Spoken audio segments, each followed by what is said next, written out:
15 salles de classe sans toiture, c'est le bilan de dégâts de la grande pluie qui s'est abattue ce week-end dans la ville de Bafia. Le lycée bilingue compte de nombreux dégâts matériels. Une tornade s'est abattue de façon inattendue sur la ville de Bafia vendredi, dans la soirée du 3 au 4. Et elle a causé la désolation que vous constatez. C'est un sinistre, une catastrophe. Une situation qui met en mal le fonctionnement de cet établissement qui a débuté les évaluations pour le compte du deuxième trimestre ce lundi matin.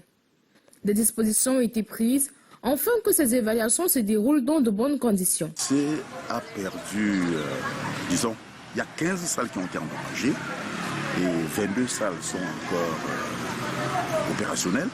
Donc, au départ, les élèves étaient éclatés, on a éclaté les effectifs de classe, mais on était obligé de ramener les effectifs à la taille classique. Donc les 22 salles sont utilisées pour que les évaluations se déroulent normalement. C'est des évaluations qui sont échelonnées. Bon, une première vague passe dès aujourd'hui et la deuxième vague va passer à partir de mercredi. Le lycée bilingue de Bafia fait partie des premiers établissements d'enseignement secondaire de la ville de Bafia, raison pour laquelle une grande partie de ces bâtiments sont déjà délabrés.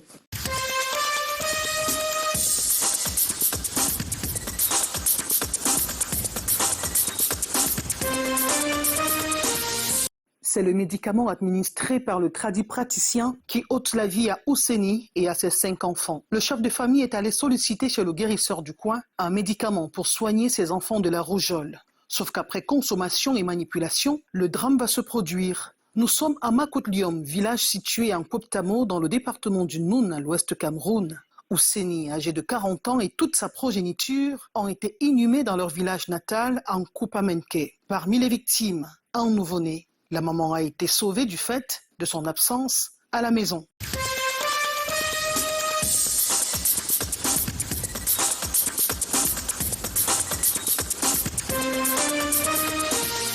Saoudouma Bel Abadou, le jeune homme ici en image, est la victime. Il a été mutilé à l'aide d'une machette par le nommé Pierre Rabier Mapuna, alias Ronaldo, son voisin, du quartier Aoussa et Déa. Je ressens les douleurs à l'intérieur, plus lorsque la machette est passée sans couper. C'est toutes les veines qui faisaient parce que je pouvais manier mes doigts. Mais vraiment, s'il y a de l'aide et vraiment des soins tellement forts, je crois que... La pomme de la discorde, une affaire de commérage qui aurait mal tourné. Il s'avère que l'agresseur avait mal parlé d'Abadou, de Saoudouma. On allait lui demander pourquoi est-ce qu'il m'a parlé de lui. En fait, c'est juste ça. Il a dit que Saoudouma vient de poser ce genre de questions. Et il a commencé directement à l'attaquer. Ça se voit qu'il va mal. L'infortuné, qui est interné ici à l'hôpital de district de Delanguet.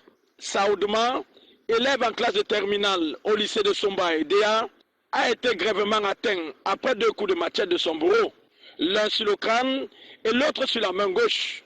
Rendu ce matin 6 mars à l'hôpital de Delanguet, notre équipe a rencontré un malade en attente d'un examen au scanner. La tête, je crois que ça va le même, mais j'ai souvent les troubles. Des fois, j'ai une fatigue et les vertiges. Et le docteur a précisé qu'on a me fait un scanner sur la tête. Le médecin a dit que la main et la tête, on doit faire la... Et après tout ça, bon, là, on va voir si on va le libérer. Oui, c'est tout le temps, il a les vertiges. Son voisin et agresseur Rabier Pierre Mapuna, un délinquant de triste renommée, est connu comme tel, est activement recherché par les éléments du commissariat du 3e arrondissement de Déa.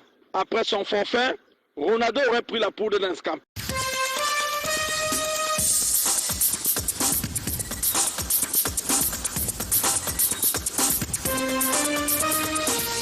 La réunion mensuelle des transports de l'Ouest, l'initiative est peaufinée pour être une occasion de dialogue et de concertation entre autorités et regroupements du secteur des transports.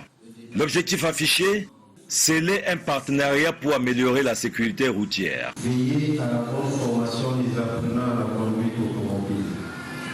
Crédibiliser l'organisation d'examens du permis de conduire. Lutter contre les surcharges et les excès de vitesse. Combattre le transport clandestin.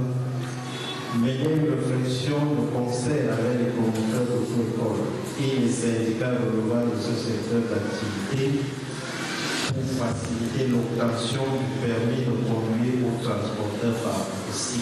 Si au transport, on prend le respect du code de la route et de la réglementation liée à cette profession, l'une des composantes pour y arriver consiste à annihiler l'unilatéralité d'augmentation des coûts décriés par des opérateurs du secteur. Nonobstant l'utilité des négociations de gré à gré pour trouver un consensus, il est toujours utile de juguler cette augmentation permanente, corollaire de l'inorganisation, l'indiscipline et parfois la clandestinité qui ont fait nid dans ce secteur d'activité. La politique publique en matière de sécurité routière est basée sur des règles, sur des normes, et ces normes sont liées à des valeurs. Il s'agissait aussi de dire que la politique de sécurité routière est organisée autour d'un système d'acteurs, et à côté de ce système d'acteurs, il y a également des systèmes d'intérêt. Les transporteurs justifient les distorsions par l'obligation qu'ils ont de faire face aux surfacturations, pressions et à des multiples embûches qui obstruent leur trajet. Si les choses ont marché comme elles sont aujourd'hui, le tarif devait être au minimum 30 francs le kilomètre. Des propositions et résolutions formulées doivent être mises en œuvre au fin de contribuer à l'assainissement et à l'amélioration du secteur du transport à l'Ouest.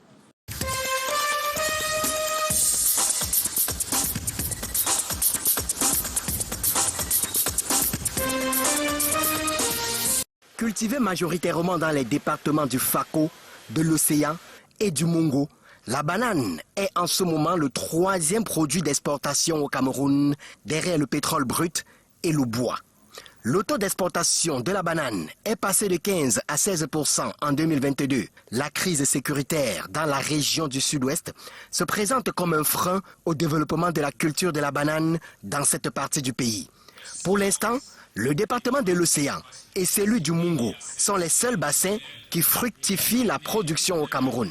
Ce qui explique la visite du ministre du Travail pour s'imprégner de la situation des travailleurs de ce secteur. Notre présence ici est justifiée par notre engagement à construire une république exemplaire que veut le chef de l'État. Nous soutenons la position suivant laquelle les entreprises doivent gagner de l'argent parce qu'elles n'investissent pas pour en perdre. Et lorsqu'elles gagnent de l'argent, ces entreprises, nous souhaitons que cela se ressente aussi dans les poches des travailleurs. Nous ne pouvons pas nier que l'État est avec les travailleurs et les travailleurs attendent plus de l'État parce que d'une manière ou d'une autre, l'État les accompagne. La banane, élément de culture de rente, reste très consommé tant au pays qu'à l'extérieur.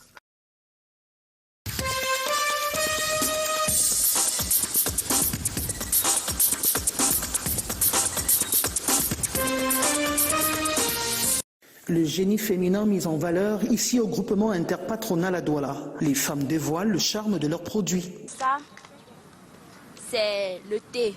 Nous appelons ça le njang. C'est fait à base de petites aubergines et de tisanes. Ça lutte contre le mauvais cholestérol. Parmi ces variétés concoctées à base des produits locaux, le saucisson au poisson. Nous présentons là des saucissons de ganga, des saucissons de sciure pimentée. Et nous avons aussi des saucissons non pimentés et de la sciure non pimentée également. Des petites mains qui contribuent au développement de l'économie nationale et qui seront récompensées à travers le concept « Les championnes de l'économie ». Championnes de l'économie, c'est ce concours que nous allons lancer dès maintenant pour rechercher dans toutes les régions du pays des femmes qui se démarquent.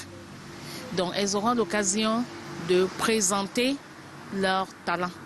Donc on a 6 mois pour les rechercher, pour les mettre en compétition et surtout à la fin, c'est pouvoir les accompagner.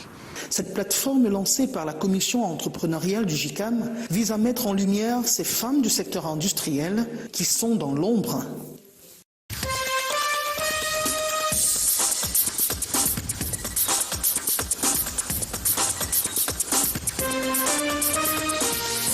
Consultation prénatale, prise en charge de tous les frais liés aux complications de la grossesse à l'accouchement et un suivi de 42 jours de l'enfant et la maman. Ce sont quelques avantages du chèque santé. Cette mère en a déjà bénéficié. J'ai été informée du programme chèque santé grâce à une infirmière. J'étais allée faire les examens et elle nous a conseillé d'en acheter et elle nous a expliqué l'importance d'en disposer. Comme elle, plus de 526 000 femmes ont tiré profit du chèque santé. Ce projet, mis sur pied par le gouvernement en 2015, a impacté l'évolution du ratio des décès maternels pour 1000 dans le Grand Nord. On est passé de 2,79 en 2015 à 1,40 en 2022. Sur une population de 5 104 509 habitants, 3 287 867 sont couverts par le chèque santé, soit 64% selon le ministère de la Santé. Des avancées saluées par l'Allemagne et la France, partenaires financiers du gouvernement. Il faut tout de même noter que contrairement au Nord et l'Adamawa, les districts de l'extrême nord ne sont pas totalement couverts. Sur les 32 existants, 5 sont toujours dans l'attente, sans doute en raison de l'insécurité qui règne dans ces localités.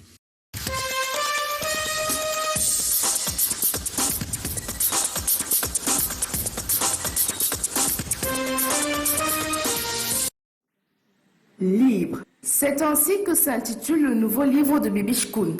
Dédicacé ce samedi 4 mars, le roman aborde les thématiques comme l'abus parental, le viol, la dépression et le divorce. À travers les différents chapitres qui meublent son œuvre, l'écrivain essaye d'apporter son soutien aux personnes éprouvées.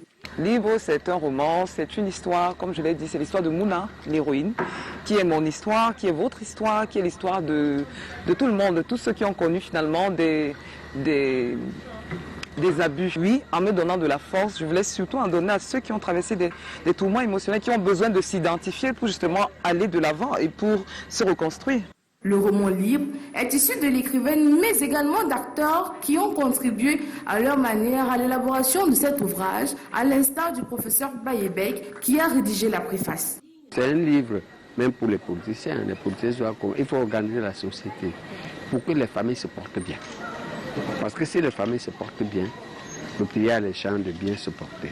En inverse, si les familles sont en morceaux, eh bien, vous avez de plus en plus de mauvais citoyens au travail, vous avez de plus de citoyens anormaux ou bien incorrects dans les quartiers.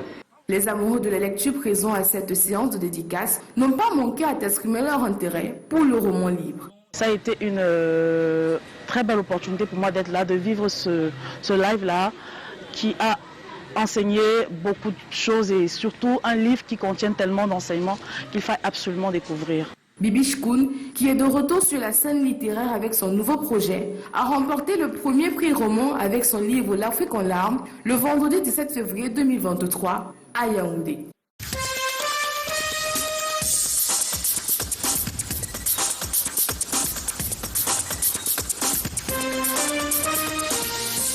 Les deux rencontres, comptant pour la 15e journée de la MTN Elite One, entre les Astres de Douala et Fofo Club de Baham et l'Union des mouvements sportifs de l'Oum face au canon de Yaoundé se sont déroulés au stade de la réunification de Douala Bepanda sous le regard du sélectionneur de l'équipe nationale Espoir, Guy Amand Fechini. Comme depuis le début, mes collaborateurs et moi-même, nous sommes partis sur le stade, observer, prospecter, et forcément les meilleurs sont pris.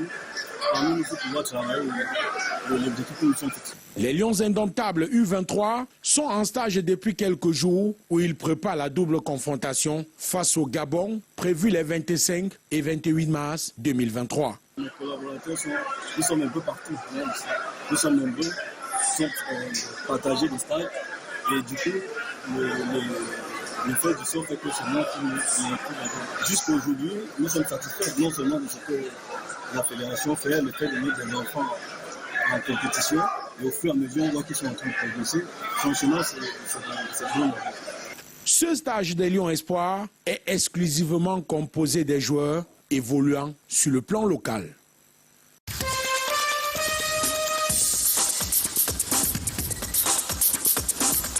feminine coach.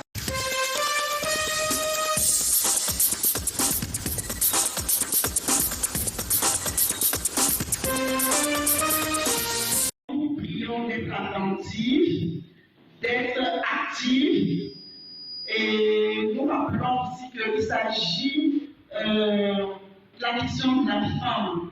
En prélude à la célébration de la 38e édition de la Journée internationale de la femme dans le Nord, une marche sportive a été organisée ce jour à leur intention à l'esplanade de la préfecture de Foumban. Venues par centaines, ces femmes ont bravé avec joie plusieurs kilomètres partant de la montagne sacrée en passant par le marché central avant de marquer un point d'arrêt à la préfecture.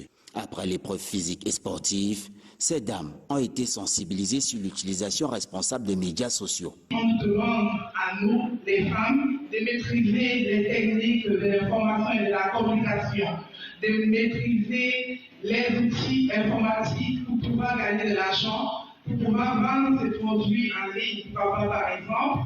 Demain, la communauté nationale célébrera cette journée de la femme sous le thème « Pour un monde digital inclusif, innovation et technologie pour l'égalité des sexes ».